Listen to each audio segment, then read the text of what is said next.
Hi, Ryan Burkhardt here. So I got my friend Dennis Slocum over from the Mart Club, and we're going to pull the engine today. So Denny's helped me on a few things, and I've helped him on a few things, and we're learning together. So this is going to be fun. So we'll hopefully take some pictures, maybe some video, and we'll share with you our experience.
All right, so an hour and a half later, my friend Dennis and I, we actually got everything out.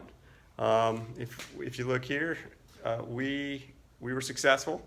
Came out with no problem. You'll see a quick little video, or have seen a quick little video time lapse of doing it. And while we were at it, we actually were able to pull the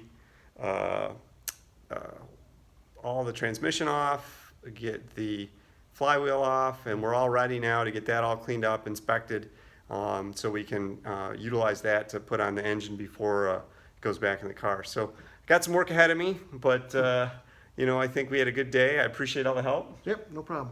And so make sure that you're safe, that you have help too when you do a job like this. It's always good to have an extra set of eyes, extra set of hands. Be safe. Do your research. Make sure you understand what you're getting into, and anytime, just ask a club member, reach out to the network, and you'll probably get the answer you're looking for. So take care, and appreciate you watching.